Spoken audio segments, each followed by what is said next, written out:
So today we wrap up our epic history on Batman, and not just the modern age of Batman, but all Batman. This is the last video that will be solely focused on Batman slash Bruce Wayne. So should be really exciting. Today we're going to be looking at the year 2005 to about the year 2015 with the DC Convergence storyline. Now yes, I do realize it is 2017 at this point, but we decided to, just stop at Convergence. It's a good stopping point. And also, I haven't done the research yet for the newest stuff. Plus, we figure a lot of people are still reading it, so we're going to stay away from that until, if there is a lot of interest in us covering those storylines, we will definitely do videos about that in the future. But for now, we're just going to be sticking up until the DC Comics Convergence storyline. Once again, if you have missed out on the first three videos in the modern age of Batman, you can find the links in the description box below. And if you are interested in the golden, silver, or bronze age of Batman, we also have videos for that you can find on our channel. So please like and subscribe for that. Other than that, once again, lots of spoilers ahead, so proceed at your own discretion. And I hope you enjoy as we go into our final part about the modern age of Batman. So the storylines following the War Games saga would return several players to the board believed to be dead. The first being Hush, who in the miniseries The Return of Hush teams up with Prometheus and Poison Ivy, hoping to get revenge on both the Riddler and Batman. The second character to be brought back from the dead, while perhaps not being a huge surprise considering the end of the original Hush saga, proved surprising in the fact of how popular they became considering their history. Yes, we are talking about Jason Todd. In the story Under the Red Hood, Black Mask and his operation take heavy blows from a new player using Joker's old moniker, the Red Hood. However, unlike Batman, this vigilante has no qualms killing the bad guys. Son of a... Are you telling me that scumbag stole my guns? Again? No, sir. He destroyed them. Blew up the truck, the drivers... Damn it. Of all the... Damn it! Previously, he was just enlisting anyone under our province to come work for him. Now, he just seems to be... killing them. Oh, so now we've got another Batman? One who doesn't mind the blood? No, sir, he's no Batman. He's still taking huge cuts from off the streets. But now, he's eliminating the competition. He's coming after you.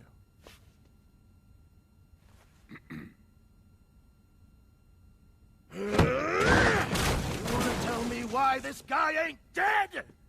We're trying. We sent the fearsome Hand of Four. Four? Guess they're gonna need a new name. Why hasn't Batman wiped this little smear off the face of the planet? Maybe he doesn't want to. Perhaps he's letting you and the Red Hood war it out. He could be waiting To take on the winner? What do you think this is? A tennis tournament? I'm just saying. You're an idiot! And you don't know Batman. He's not letting this lunatic just run wild. He can't catch him either. Or... it's something else. Can't you feel it? We're stuck in the damn crossfire.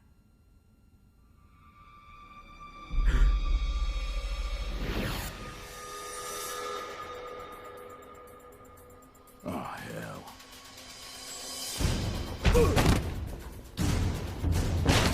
Sir! Wow, he sure can move when he really wants to.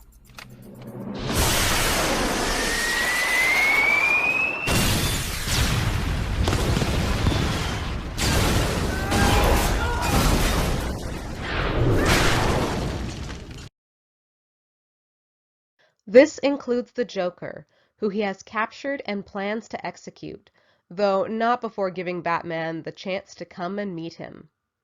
As Batman steps in to rein in or stop the Red Hood, he discovers the young man is none other than Jason, who has been resurrected by the Lazarus Pits, because, of course, he was. This is comic books, people, and nobody can just stay dead. That being said, I do enjoy Jason's return, as he's come looking for revenge on both the man who killed him and the man who didn't avenge him. Reading this comic or watching the direct-to-DVD animation movie based on it is pretty gut-wrenching in the end, but a great reintroduction to Jason, who upon failing to kill the Joker would later move on to become an anti-hero with a growing fan base. Now, while all this was going on in the comics, big things were happening in Hollywood as Batman returned to the big screen in the award-winning Batman Begins. The movie starring Christian Bale as Batman and directed by Christopher Nolan was a gritty reboot to the franchise that completely disregarded the 4 previous films. Pulling some of the story from Frank Miller's Year One, the film told the story of Batman's origins, training, and first adventures in the streets of Gotham. A hit with both critics and fans, Batman Begins set the stage for what would arguably be the best Batman movies to date. Meanwhile, the people at DC published their follow-up to the Crisis Saga, which included the 1985 Crisis on Infinite Earths and the recent Identity Crisis, with a new saga entitled Infinite Crisis.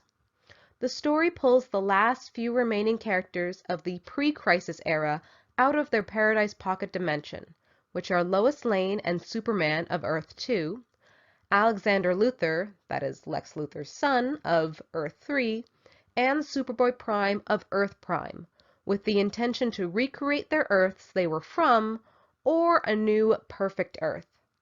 The whole story is pretty convoluted, but didn't change the landscape that much with regards to Batman, so we're going to leave a detailed description of Infinite Crisis for another video.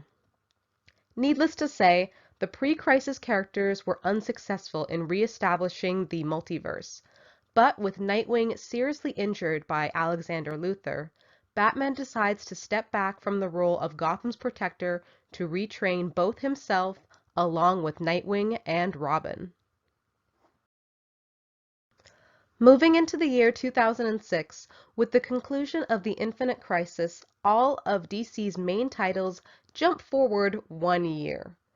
The missing year where Batman and his boys were training is told in the series 52, not to be confused with the New 52 line of comics that would come out a few years later. Anyway, so while Batman and the gang were away training, he left the city in the hands of a reformed Harvey Dent. But, of course, he cracks under the pressure, mutilating his own face to return to his Two-Face persona. This resulted in the Face the Face storyline, where the returning Batman would have to take the city back from his former friend. It would be around this time that Batman would offer to adopt the now orphaned Tim Drake, though this would actually be Bruce's second offering of adoption, as he originally did so after the death of Tim's father during Identity Crisis, only for Tim to turn him down, going as far as even to hire an actor to play his uncle, so it would seem he still had a family left that could take care of him, though this time Tim would accept, not becoming Bruce's ward, but his son. As the storyline of Face the Face concludes, writer Grant Morrison would start his award-winning run on Batman with issue 655 of the Batman series, with the introduction of Damian Wayne, the pre-adolescent son of Batman and Talia al Ghul. Though the concept of these two having had a son was first introduced in the standalone comic Son of the Demon, way back in the 1980s, Morrison retconned the idea, giving the child a new origin and name. Trained by the League of Assassins since he was born, Damian is sent by his mother to live with Batman in an attempt to disrupt his crime fighting and distract him. But while Batman does care for his surprise son, the truth is Damian is an unholy terror. Seriously, this kid goes full the good son on Batman, trying to kill Tim Drake in order to take his place. Luckily, he is unsuccessful, but still causes some major damage. Yet Batman keeps him on. The two butt heads as Damian's previous teachings make him more inclined to use murder as a tool for justice, breaking Batman's main rule. but Bruce remains determined that he can turn his murderous offspring into a model member of the Bat family. Morrison's run continued with a series of cases that would be collected in the trade paperbacks Batman: Death in the City, Batman: The Black Casebook, and Batman and the Black Glove, which would introduce a new villainous organization known as the Black Glove.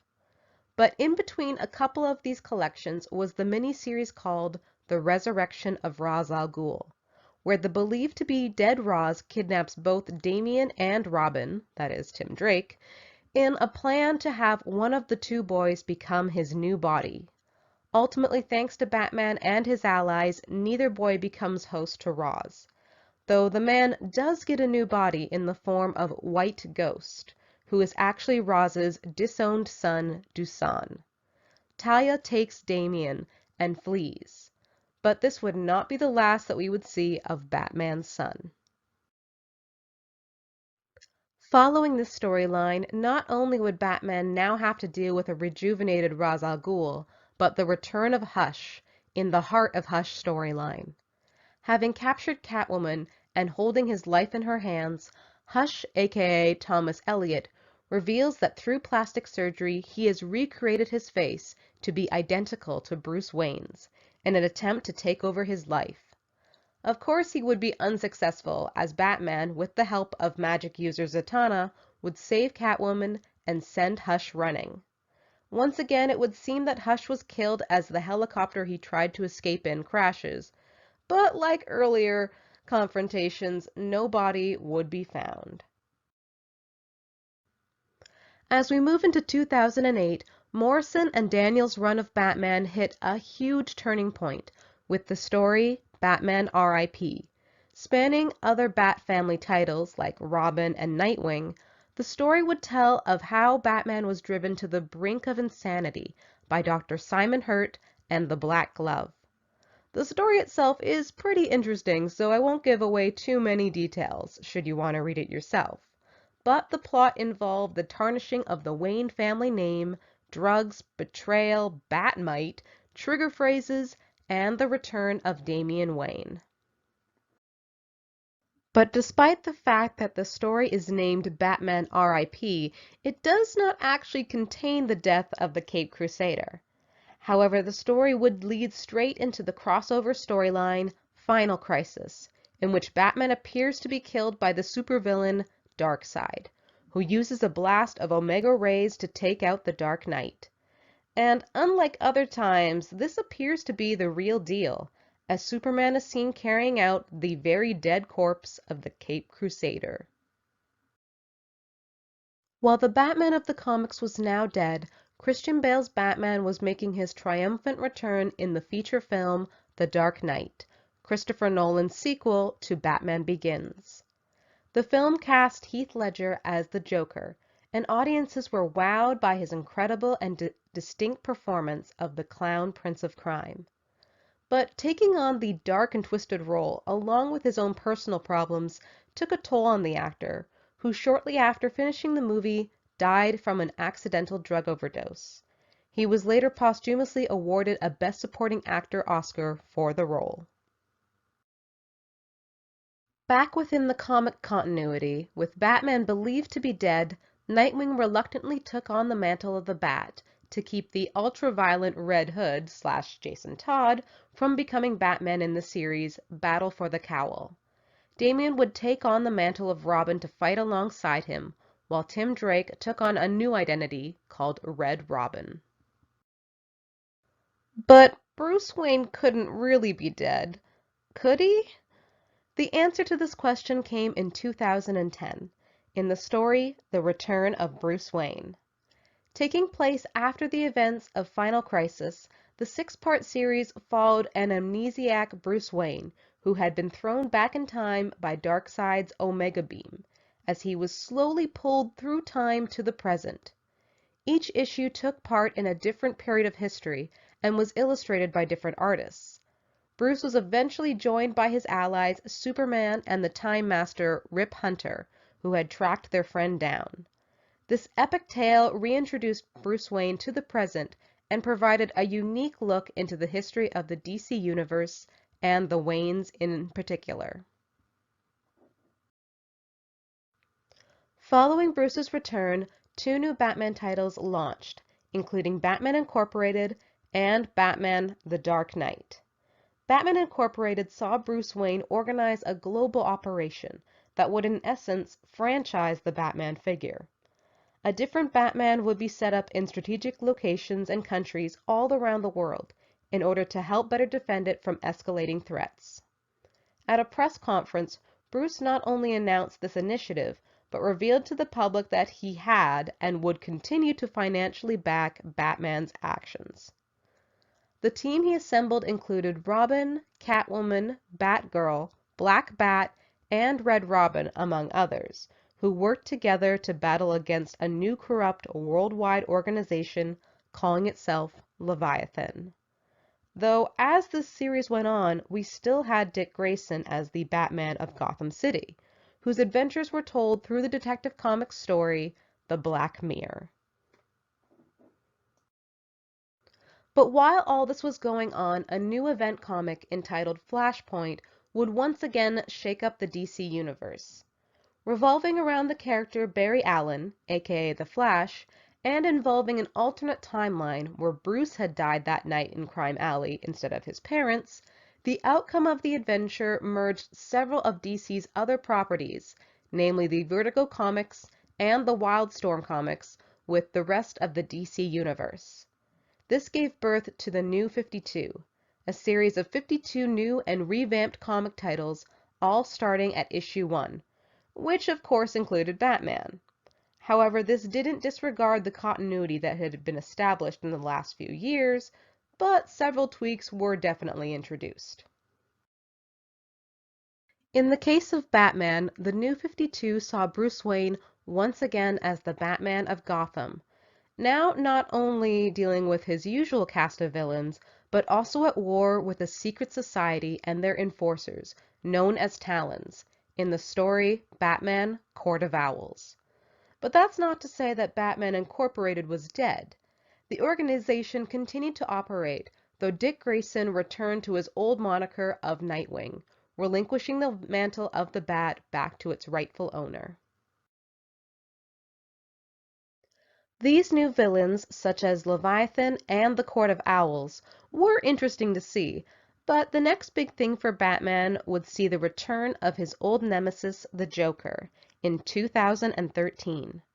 Returning to Gotham in issue 16 of the New 52 Batman, this reappearance of the Joker would mark the beginning of a 23-part storyline, Death of the Family, which would span all Batman titles, including Batman, Detective Comics, Batman and Robin, Batgirl, Nightwing, Red Hood and the Outlaws, and Teen Titans. The title was a play on the seminal 1980s story Death in the Family, in which the Joker murdered the then current Robin, Jason Todd. After being sent to Arkham Asylum by Batman, the Joker has his face surgically removed by the villain Dollmaker, who then pins it to the wall of the Joker's cell after the Joker escapes. The Joker finally returns to Gotham City, threatening Batman and those he holds dear. But the actual death foreshadowed in Death of the Family would not take place until issue 8 of the New 52 Batman Incorporated title, which would see Damian Wayne murdered by the villain known as Heretic, and Bruce would be left devastated once again. Moving into the year 2014, Batman celebrates a huge milestone with the 75th anniversary of his creation and unveils yet another weekly Batman title, Batman Eternal. The series included in the New 52 lineup started off showing a GCPD who had begun to turn their back on the Dark Knight, while Bruce continued to deal with the pain of losing Damian. At the end of Batman Eternal, a 6-part series called Endgame would begin, once again bringing Batman and the Joker together in one of their fiercest battles, and apparently ending with the deaths of not only the Joker, but Batman as well. The only upside was that Bruce got to see the resurrection of his son Damian before his final battle. Finally, we get to the last story in our long journey through the history of Bruce Wayne / Batman, and that is the 2015 event comic Convergence. Without getting into too much detail, the story brought together the heroes and villains from the DC multiverse and history, pitting them against one another in death matches organized by Brainiac. Of course, things end up going sideways, and once again, the entire DC multiverse is threatened. But in an interesting twist, Brainiac becomes the hero of the story by sending several heroes, including Parallax and the pre-New 52 Superman and pre-Crisis Flash, back to the events of Crisis on Infinite Earths. Their actions there stop the destruction of the DC multiverse of long ago, effectively bringing back all the old Earths that had disappeared in Crisis on Infinite Earths, yet had not yet returned with the events of Infinite Crisis.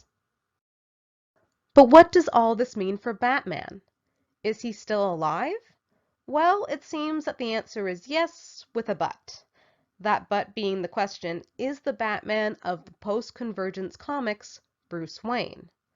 I'm sure some of you out there already know, but in respect for the readers who haven't gotten to that point, we've decided to leave our exploration of the character here, though we're sure there will be many more adventures to be had by the Batman and Bruce Wayne. So that is it. We have come to the end finally of our epic history on Batman / Bruce Wayne.